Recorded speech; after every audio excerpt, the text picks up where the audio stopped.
चल कर दीजिए। हाँ देखिए, एसी से संबंधित ये जो प्रत्यावर्ती धारा लेसन चल रहा था, चल रहा है, इस लेसन से संबंधित हम लोग को एक क्वेश्चन मिला है जो कि बहुत ही एग्जाम के दृष्टिकोण से बहुत ही इम्पोर्टेंट है, जो 2019 में, 2020 में और 2022 में पूछा गया है।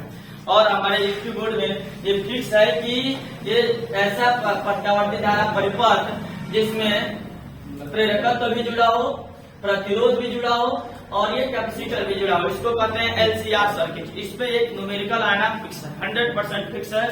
या इसमें तो हमें इस प्रकार के एक सवाल मिला है जिसमें जो रेसिस्टेंस जुड़ा है 50 ओम का है और प्रेरकत्व जो है 10 हेनरी है और संधारित्र जो है 20 माइक्रोफैराड का है। इसमें हम लोग को प्रतिबाधा निकालनी है, प्रतिबाधा, और धारा और वोल्टेज के बीच गलांतर निकालने हैं। ठीक है, तो देखते हैं। सबसे पहले जो दिया हुआ है उसको हम लिख लेते हैं। यहाँ पर परिपथ के लिए हमें प्रतिरोध दिया है, प्रतिरोध 500 ओम, प्रतिरोध दिया है 500 ओम। यानी कि प्रेरकत्व दिया है, प्रेरकत्व को रिप्रेजेंट करते हैं यल से, यल दिया है हमारा 10 हेनरी दिया है। और ये है संधारित्र की धारिता, धारिता को रिप्रेजेंट करते हैं सी से, सी दिया है 20 माइक्रोफैराड। आप इसको कन्वर्ट करेंगे, ये हो जाएगा 20 × 10⁻⁻6 फैराड। देखिए ये 20 में एक 0 है, एक 10 छुपा हुआ है, यहाँ क्या करेगा, एक इसको कम इसमें जोड़ देगा, ये हो जाएगा 2 × 10⁻⁵ फैराड। यहाँ 20 भी छोड़ सकते हैं, कोई बात नहीं है। ये कैसे हुआ है, 20 को लिख सकते हैं 2 × 10⁻1, ये है 10⁻⁻6, 20 को ऐसे लिख सकते हैं ना। और इसमें से 1 में से -6 जाएगा तो कितना हो जाएगा, 2 × 10⁻5। ठीक है, ये हमारा फैराड हो गया। अब हम देखते हैं क्या दिया हुआ है। हमारा जो सोर्स दिया है वोल्टेज जो प्रत्यावर्ती धारा स्रोत का वोल्टेज दिया गया है, V = 200 sin 100t, 200 sin 100t, ये हमारा सोर्स दिया गया है। अब यहाँ से हम चाहें तो इसे इसको इक्वेशन 1 मानिए और हमें ओरिजिनल ये जो सोर्स का फॉर्मूला क्या होता है, V = सोर्स वोल्टेज का फॉर्मूला होता है V = V0 sin ωt। इस दोनों का कंपेरिजन करा देते हैं, इन दोनों इक्वेशन की तुलना कराएंगे तो V0 का मान हो गया 200 और ओमेगा का मान कितना हो गया 100। यहाँ से हम कंपेरिजन कराएंगे। अगर डायरेक्ट वोल्टेज दिया है तो ठीक है, डायरेक्ट वोल्टेज नहीं दिया है, वोल्टेज अगर इस रूप में दिया है तो आपको उसका जो मानक समीकरण है V = V0 sin ωt, उससे तुलना करानी पड़ेगी। ध्यान से सुनिए, अगर मान इस प्रकार के समीकरण दिए हैं तो आपको ये ओरिजिनल जो इक्वेशन है उससे लिखकर तुलना कराएंगे। इन दोनों की तुलना कराएंगे, समीकरण 1 तथा 2 की तुलना करने पर, तुलना दोनों की करेंगे। यहाँ से देखिए ये V0 का मान कितना होगा, V0 का मान कितना होगा, V0 का मान जो है, V0 जो होता है वोल्टेज का शिखर मान है, इसका मान हो गया V0 का 200 वोल्ट। ठीक है, और यहाँ देखिए ओमेगा का मान कितना हो जाएगा, ओमेगा का मान हो जाएगा आपका 100 ओमेगा, रेडियन प्रति सेकेंड ओमेगा का यूनिट होता है, रेडियन प्रति सेकेंड। ठीक है, अब हम यहाँ से हमको प्रतिबाधा निकालनी है तो आपको ये दिमाग में रखना है कि एलसीआर सर्किट जो होता है, एलसीआर जो सर्किट है, इसमें प्रतिबाधा का, एलसीआर का मतलब जिसमें प्रेरकत्व भी जुड़ा हो, प्रतिरोध भी जुड़ा हो, कैपेसिटर भी जुड़ा हो। इसमें प्रतिबाधा का फॉर्मूला होता है इम्पीडेंस का, Z = R² + XL - XC का होल स्क्वायर। तो आप दिमाग में ये रखिए, फॉर्मूले को दिमाग में रखिए, ये सोचिए कि उसमें एक्सेल निकालने की जरूरत पड़ेगी। एक्सेल आर तो पता ही है 500, एक्सेल हमको निकालना पड़ेगा तो हम पहले ही एक्सेल निकाल लें। हमको एक्ससी निकालने पड़ेंगे, हम पहले ही एक्ससी निकाल लेते हैं। तो देखिए एक्सेल हम निकालते हैं, क्या ये एक्सेल को क्या कहा जाता है, एक्सेल को कहते हैं हम प्रेरण प्रतिघात, एक्सेल को। इसमें एक्ससी को कहते हैं धारितीय प्रतिघात। एक्सेल का सूत्र होता है ओमेगा इंटू एल। ठीक है, तो यहाँ से ओमेगा का मान है 100, ये ओमेगा का मान, और यल का मान कितना है 10। यल का मान यहाँ देखिए 10 है। ये दोनों मिलके 1000 हो गए। 1000 आपका इसका भी मात्रक ओम होता है, ओम। प्रतिघात का मात्रक ओम होता है, प्रतिबाधा का भी मात्रक ओम होता है। ठीक है, अब यहाँ से हम एक्ससी निकालते हैं। एक्ससी को कहते हैं ये धारितीय प्रतिघात, ये है प्रेरक प्रतिघात। इसका फॉर्मूला होता है 1/ओमेगा-सी। ठीक है, यहाँ से 1/ओमेगा का मान हो गया कितने 100, और सी का मान कितना है यहाँ देखिए 2 × 10⁻⁵। ध्यान दीजिए 100 को कहा जाता है 10 का स्क्वायर। 100 को क्या लिख सकते हैं 10⁻², और 2 में से 5 जब जाएगा तो -3 बचेगा। बोलिए 100 को लिख सकते हैं 2 का स्क्वायर, और ये इंटू 2, और ये हो गया 10⁻⁵। ये हो गया आपका 2 आगे हो गया, 2 आगे 10⁻³ सभी लोग बोलिए। ये 2 हो गया, 2 में से 5 जाएगा कितने हो जाएंगे 10⁻³ 10⁻³ जब ऊपर जाएगा तो 10⁻+3 ऊपर जाएगा तो +3, और 10⁻+3 को 1000 कहा जाता है। कितने बोलते हैं 1000। ये आपको सीधा बोले हैं, ऊपर जाके 10⁻+3 हो गया और नीचे 2 हो गया। ध्यान दीजिए, ये हो गया 1000, तो एक्ससी का मान आ गया 1000/2। इसका मतलब कि 500 ओम।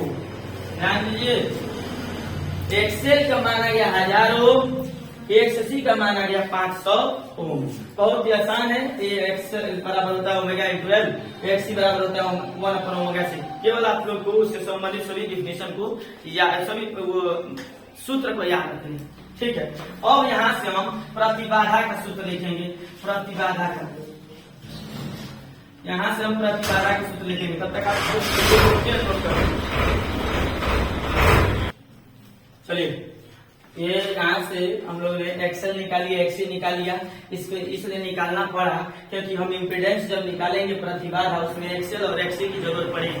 ठीक है, अब हम एलसीआर सर्किट के लिए प्रतिबाधा का सूत्र लिख रहे हैं। Z बराबर रूट में R² + एक्सेल माइनस एक्ससी का होल स्क्वायर। यह है एलसीआर सर्किट के प्रतिबाधा के लिए सूत्र, जो कि यहाँ पहले ही बता चुके हैं। अब इसमें हम सबका मान भर देते हैं। तो Z क्या हो जाएगा, मान देखिए R का मान है 500। ठीक है, तो आप R की जगह पर 500 का स्क्वायर लिख दीजिए, आप प्लस एक्सेल का मान है 1000।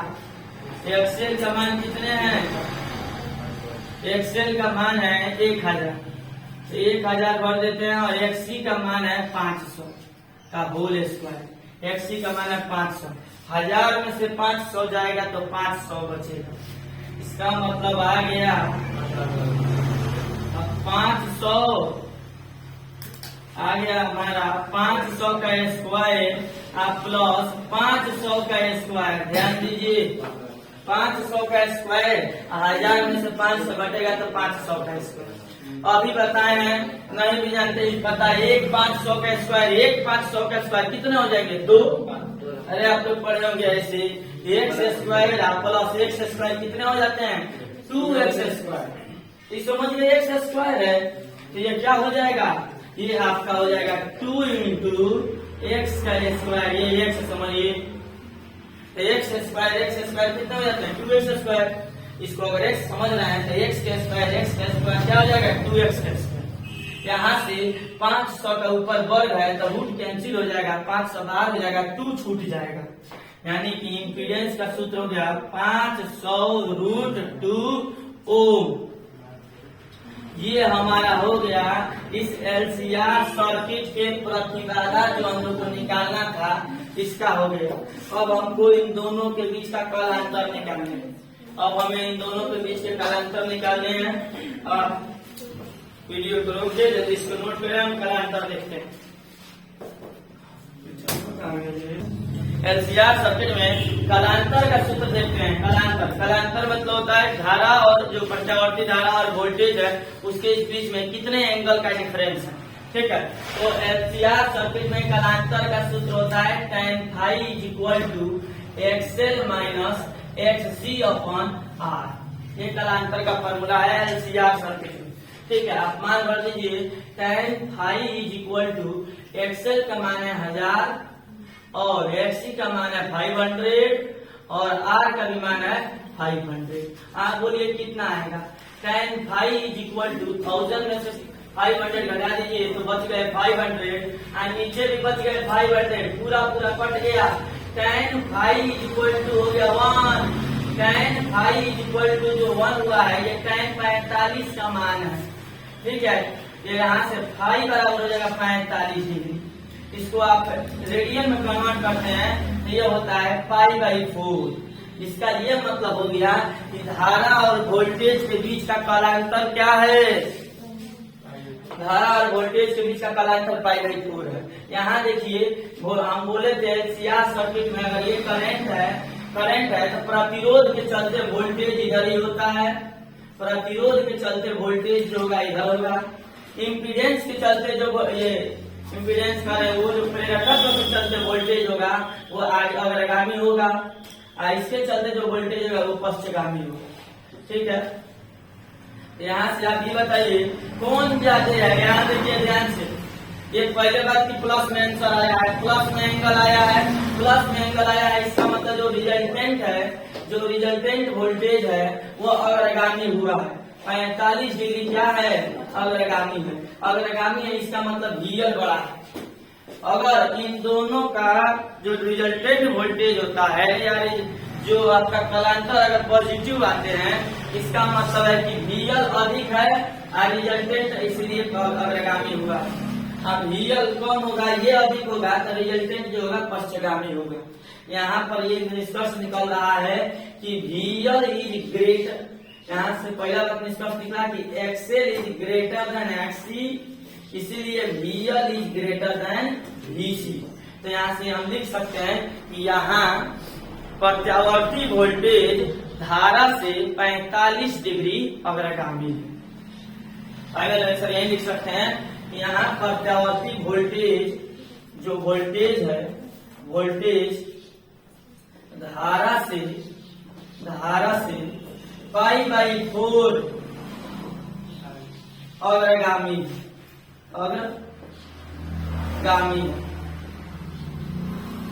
π/4 अग्रगामी है, वोल्टेज अग्रगामी है। ठीक है, इस प्रकार हम ये इस सवाल का प्रतिबाधा और हम बीच के कालांतर निकाल लिए।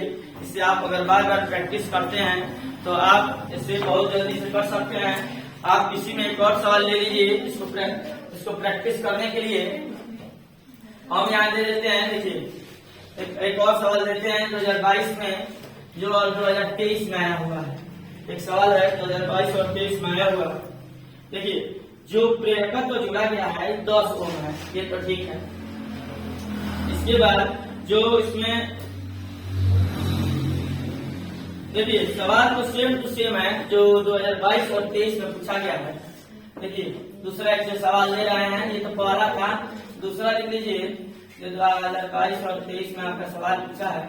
ये 10 ओम है, ये 500 ओम है, ये 20 माइक्रोफैराड है, सब सेम है। वोल्टेज कितने हैं, वोल्टेज भी सेम है। देखिए सेम टू सेम सवाल आया है 20 sin 100t। देखिए सेम टू सेम यही सवाल है 2022-23 में आए हुए हैं, जिसमें पहला नंबर में हमको क्या ज्ञात करने हैं। पहला नंबर में संधारित्रीय प्रतिघात, पहला नंबर निकालना है संधारित्रीय प्रतिघात। इसका मतलब ये है कि आपको XC निकालना है जो अभी निकाला गया था। दूसरा नंबर में निकालना है आपको प्रेरणीय प्रतिघात। प्रेरणीय प्रतिघात आपको निकालने हैं, जिसमें आपको XL निकालने हैं। तो ये XL का सूत्र होता है ओमेगा × L, वहां से निकल जाएगा। XC का सूत्र होता है 1/ωc, उसमें मान भर देंगे निकल जाएगा। ठीक है, तीसरा काम आपको क्या करने हैं, तीसरा काम आपको प्रतिबाधा निकालनी है। प्रतिबाधा, ये भी निकाल दिया हम लोग। सेम टू सेम यही होगा, सवाल सेम टू सेम है, सब यही पढ़े। इसके बाद हम लोग को धारा वोल्टेज के बीच का कालांतर निकालना है। इसके बाद धारा तथा वोल्टेज के बीच कालांतर निकालने हैं। सवाल को आप लोग नोट कर लें, कालांतर ज्ञात करने हैं। चौथा क्या करने हैं, चौथा इसमें वोल्टेज का वर्ग माध्य मूल मान, आपको वोल्टेज का वर्ग माध्य मूल मान निकालना है। इसका मतलब आपको VRMS निकालने हैं। VRMS जो कि बहुत ही आसान है, ये निकल ही जाएगा। 1/ओमेगा C करेंगे, ये निकल जाएगा। 1/ओमेगा L कर देंगे, ये निकल जाएगा। ये प्रतिबाधा का ये फॉर्मूला लगा देंगे और वोल्टेज और बीच का कालांतर भी निकल जाएगा, जैसे ये ऊपर निकाले हैं। ठीक है, इसके बाद आपको ये वर्ग मान मूल मान जो निकालना है, यहाँ समझिए VRMS का सूत्र होता है, आप नोट्स में देखेंगे तो VRMS का सूत्र होता है V0/√2। याद कीजिए, VRMS का सूत्र होता है, V0 का मान है 200, V0 का मान क्या है 200, यानी कि VRMS का मान हो जाएगा आपका, VRMS का मान हो जाएगा 200/√2। आप परमीकरण करेंगे, √2 से ऊपर नीचे गुणा कर देंगे, ऊपर हो जाएगा VRMS = 200√2 और नीचे √2 2 से काट देंगे, 100√2 आएगा VRMS का मान। ठीक है, सवाल को आप नोट कर लें और इसको आप बार बार प्रैक्टिस करते रहें। इसके पीछे वाले सवाल को प्रैक्टिस करते रहें। एक और आपको सवाल दे देते हैं, इसको भी आप सब निकाल कर प्रयास कीजिएगा। एक और सवाल नोट कर दीजिए।